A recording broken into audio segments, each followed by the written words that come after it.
Well, greetings and welcome. I appreciate your joining us. This is the Illinois State Bar Association, and this is our Illinois Law Series.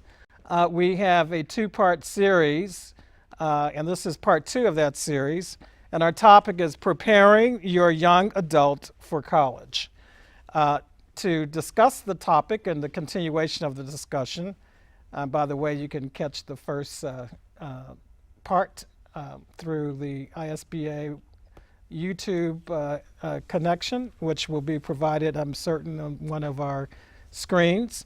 And with us to talk and continue to talk about the subject, to my far right is Tish Spunner Sheets. And Tish is an attorney in the downtown Chicago, Illinois law firm of Sheets and Kellogg. Tish received her Bachelor of Science at the University of Illinois in Champaign-Urbana and obtained a Juris Doctorate degree in 1971 from John Marshall Law School and JMLS post-grad in 1972 from John Marshall. She's, as I said, a general practitioner with a heavy focus in the area of family law. She's also the owner of Women's Legal Service Center since 1984.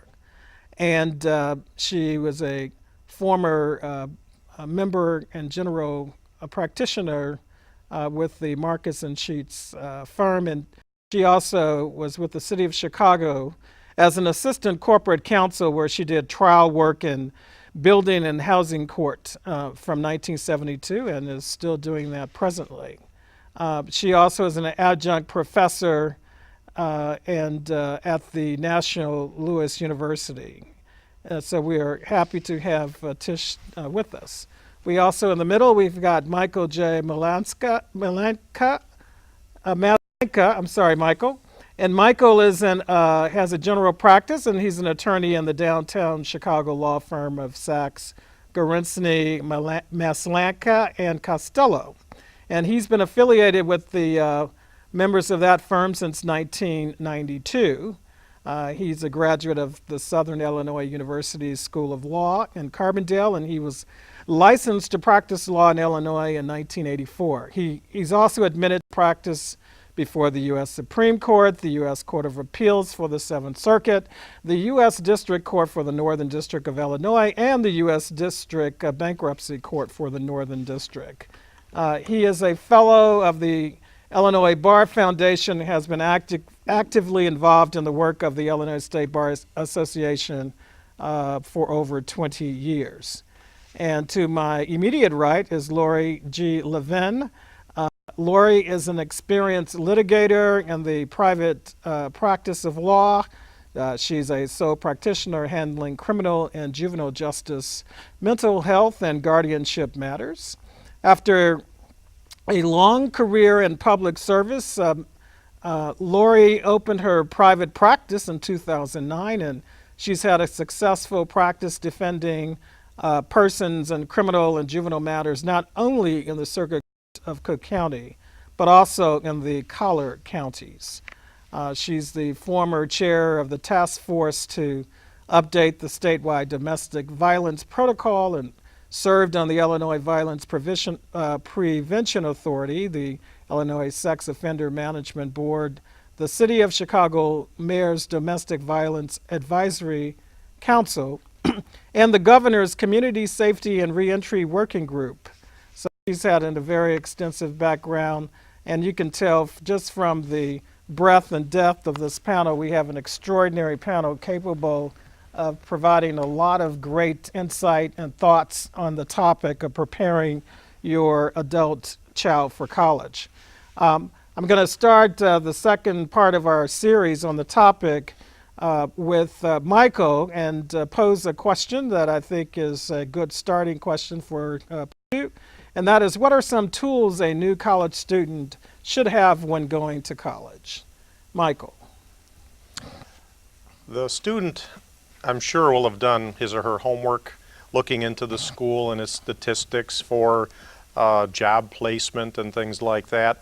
But I think the student, as well as the parents, would benefit from talking to students who are already at the college. Talk to the parents of the other students who are already there, who've been there for a year or two. Try to get some meaningful stories from them. What should I avoid? Where should I go for shopping? What should I do here? Where are the bad places around town? What should I avoid? That type of information you're not going to get from the website of the school or from U.S. News Weekly that talk about ranking schools. You're not going to get that type of information. So be prepared, do your homework before you even get to the school, but that's what you should focus on. And parents can do the same thing. The other thing is that I think the students need to learn as soon as they get to school where the places are that they should avoid, the types of things they should do and shouldn't do, because that will eventually cross their path, and then they'll have to make a choice. And the other thing that they must bring, is their common sense. Now, the colleges themselves are oases. They're just almost wonderful places to be. How important, Laura, do you think it is when you're visiting the college to get outside of the walls of the college and see what's in the neighborhoods? Well, I think you always want to know what is surrounding the college, whether it's safe.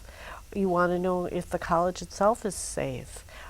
There are studies out there, and I believe that the Illinois Criminal Justice Information Authority, an agency I was at one point associated with, is the Illinois agency, and even nationwide, they have statistics for violent crime and crime on campus.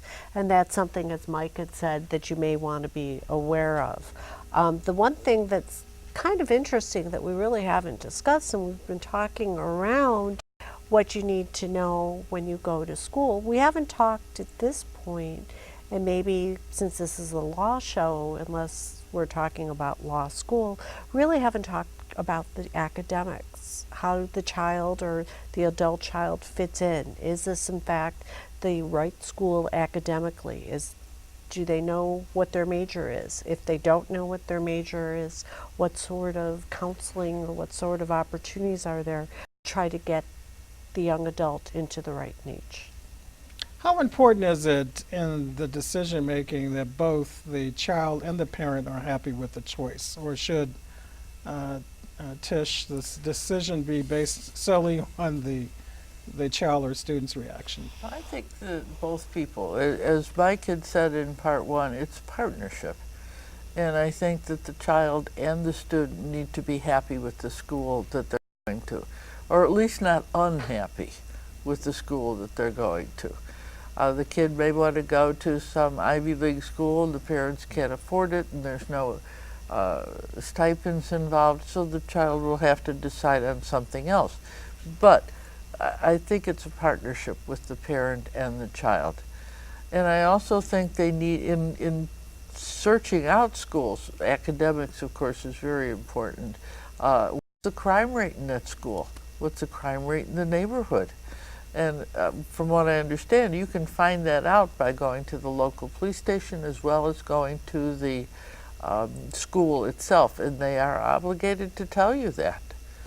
And especially if you're a girl child, that might be a little more important than a male child.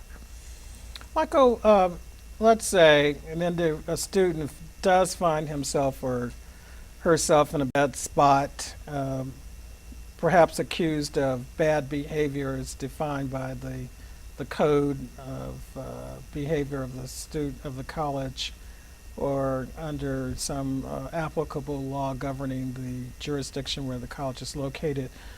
What are some of the resources that students should consider when faced with an accusation? First and foremost, the student should consider the parents and guardian as the primary resource. Contact them, let them know this is the trouble I'm into, this is what I've been accused of, I need some assistance, some guidance, some counsel. So certainly the parents. If it's serious enough, where legal representation is needed, there may be an attorney at home if the child is away at school. Perhaps that child, now an adult, can contact the attorney at home. Another possibility is an attorney who practices in the college area, a local attorney that would be an excellent resource as well.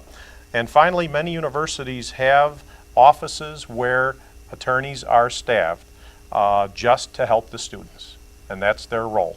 And that's another resource that the student should use. We have 3 minutes before our first break, and I'd like to turn the topic to that apartment lease, which students often find themselves considering. And so, Tish, what are some advice you would give to students before signing the apartment lease? Well, one of the things is read it. You know, number one, read it. What does it say? And different leases in different places are going to be stricter or more lenient. Chicago has a very strict code for leasing. Some of the other counties do not. Some of the other states do not have the same. So read what you're getting into and know what your obligations are. Know the length of your lease. Know if you break your lease what the penalties are. A lot of places will not let a college student, assuming you're over 18 and can legally sign contracts, they still won't accept your signature because you don't have the financial resources to back up the lease. So they might ask your parents to co-sign. Well, your parents are going to have to approve of where you're living. It can be very complicated. Breaking the lease can have financial circumstances. And if you do have problems with your first lease, the second landlord looks back to the first landlord, and if you're a problem, you may not get that other lease you want. Well, we only have a few minutes before the break, but I would like to, when we maybe make a few comments now, and then we'll finish up on this topic, and that is, what's your advice to someone who's going into a lease with other people, and you say, and your friend says, well, I'll pay you a third of it, and you signed the lease, Mary or John. What advice would you give to Mary or John? Everybody who's going to live there should sign the lease. Mm-hmm. And I think that is great advice, and it's amazing to me how many people make that mistake, and they don't do that. So we're going on break, and when we come back, we may talk a little bit more about lease, but I also want us to talk a little bit about the credit card and the debit card. So we are taking a break, and stick with us. We'll be back.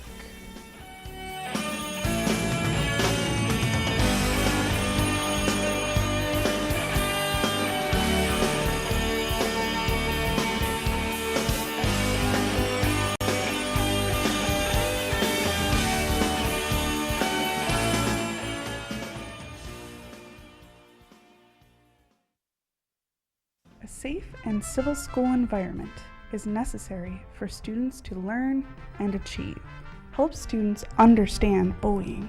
Talk about what bullying is and how to safely stand up to it. Encourage kids to speak to a trusted adult if they are bullied or see others being bullied. Report it and break the cycle. For more information, contact the Illinois State Bar Association.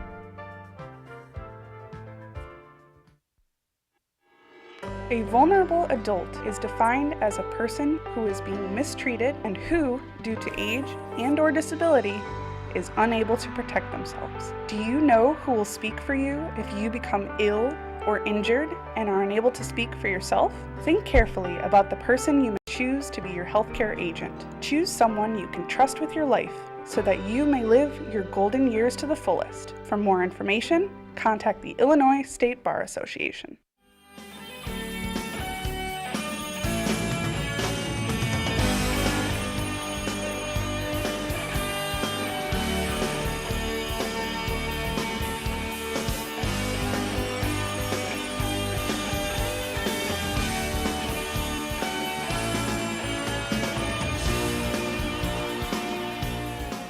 Well, welcome back to our program. We are wrapping up a two-part series, and we have three very capable and talented panelists to talk about the topic of preparing your young child for college.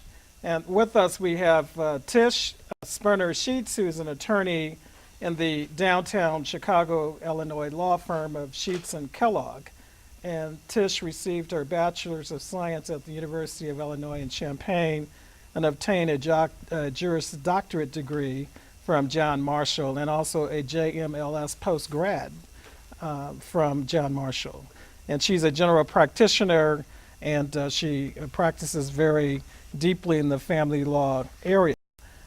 We also have with us Michael Maslenka, and Michael is a general practitioner, and he's an attorney in the downtown Chicago law firm of Sachs, Gorisny, Maslenka, and Costello. And he's been affiliated with that firm since 1992. He is a graduate of Southern University Law School in Carbondale. And to my immediate right is Lori Levin, and she is an experienced litigator in the private practice of law, and she's a sole practitioner handling criminal and juvenile justice, mental health, and guardianship matters. And she's had a long career in public service, and she's been practicing in her own law firm since 2009. And she's defended persons in criminal and juvenile matters throughout the Cook County area and local Collier counties. So again, we've been exploring in this two-part series the topics and themes that are very pertinent for not just parents and guardians, but for students to be thinking about before they head off to college. Before the break, we were talking about entering into the lease, and I asked Lori the question, if you have a lease and let's say you have 3 people involved, who should be on the lease? And Lori's answer was a very, very unequivocal, all the persons should sign the lease. One collateral question, or one related question, is co-signing the lease. So now we've got all 3 of the individuals on the lease. What about co-signing? Should one, Michael, let's ask you, should parents or guardians expect that they will have to co-sign a lease? They should expect it. And the students should expect to be asked by the management company or the lessor, the landlord, to have somebody co-sign, have your parents co-sign. The reason being is that if you're 18, 19, 20 years old, you probably don't have the income to sustain that rent, and you want your parents basically to be the guarantors. There are some management companies that don't require that. I think that's unusual, but most do. So students, if you want this apartment, expect that you're going to have to ask your parents or guardian to sign and guarantee that payment. And I suppose a deposit is common everywhere, and so one can expect that as well. So let's turn to the dreaded credit card, debit card. Every student wants one, and every parent has to decide whether to support that. And Trish, what are your general comments and thoughts about getting your student child a credit card or a debit card? Wow. And you're right, every kid wants them. They want to be independent, they want to be on their own. And hopefully you have worked with them on financial responsibility as they've been growing up. But now they really are on their own, and they do need some financial independence. So if you do get them a credit card, have a limit on it. If you do give them a debit card, make sure the debit card doesn't go into your bank account. It goes into their bank account. Of course, the difference between the credit card and the debit card is the credit card, you have 30 days to pay on it. The debit card comes right out of your checking or savings account. What if you give your son or daughter your credit card with the authority to sign on it? They've signed. Can you be responsible? Yeah, you can. Or even their own. And they've done they've charged things way over the credit limit. The stores have allowed it to charge over the credit limit. Can the parent be responsible? I think if it's a family necessity, the parent can also be held responsible, even though their name's not on it. So, Lori, if you had a choice between giving a student a credit card or a debit card, do you have a preference? Well, my preference would be a debit card to their own account. Mhm. That way there's a limit, and you can always transfer money from your account to theirs if in fact they need it. Michael, what do you think? I agree with that, especially if the parents are getting some kind of a parent loan, then they have money that they could filter into the child's savings or checking account, and the parents have oversight, and only the child can withdraw what's in the account and no more. I want to talk about the social media. And we talk about having a record in college. But tell me, how has social media just changed the landscape of creating a record? Tish, I'd like to actually hear from each of the panelists on this topic. First, future employers, or you're graduated from college, you go for a job, and your employer can go on the social media, especially with your permission. They can ask you, you don't have to give, is I believe what the new law is. I don't think they can ask pardon? anymore. I don't think they can ask anymore under the new law. I I think know. that's, yeah. It just changed, I know. Yes. The governor, Yeah. I think, just signed a law. But they can still Google your name, True. and that's available. And they can find out all about you, whether you've had criminal charges or it's on Google. And so you have to be very careful of what you put onto social media. I've said don't do anything, or don't put anything in social media to a friend or otherwise that you wouldn't want on the front page of the newspaper. You know, nothing that you're certainly not proud of. As well, because somebody had said in the past, a friend today may not be your friend tomorrow. So be very careful about what you put on social media. Michael, what's your thinking about how social media may have changed the landscape of record keeping or record on students during their college years? I think students going into college, again, using the common sense tool that we all agree they should have, they would see potential bad behavior going into the web, into cyberspace, and once it's there, it's permanent. And it's not just themselves putting that information out there. Oh, I'm sorry I did this. Their friends, acquaintances could be writing to somebody else, Facebook, Twitter, whatever social media network there is.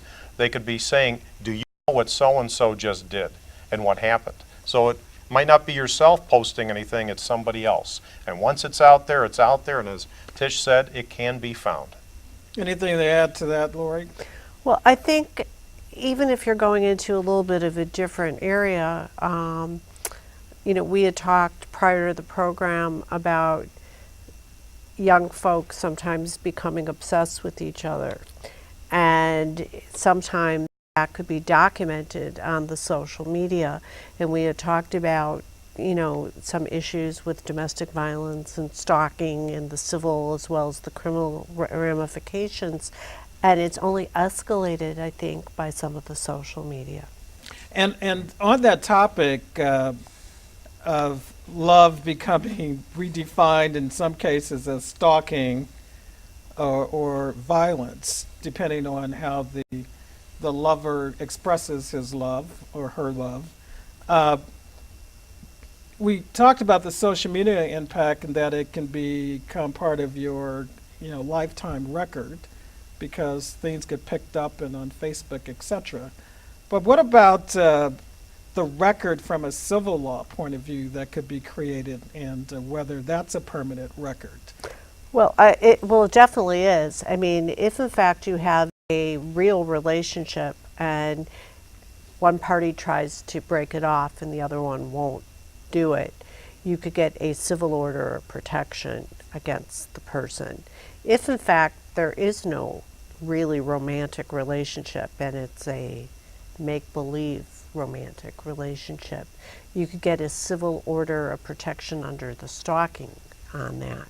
If in fact you get an emergency order, which the burden of proof isn't great, and it even doesn't turn into a plenary, that is not expungible. If in fact you're charged and the case goes nowhere and the case gets dismissed, that is expungible. So I think, again, we go back to what Mike said in the beginning, that parents or guardians or adults should advise young folks that unrequited love, or you should use your common sense, and that, no means no. We have just 1 minute, so there's not a lot of opportunity, but if you could, in one sentence, give advice to parents or guardians, what would that one sentence be? Tish. I would say get good communication with your college student. Michael. Be a partner from day one with your student going to college, and make sure he or she knows you're investing your heart, soul, and pocketbook into their life. And Lori, to finish And remember, this up. you're there for an education.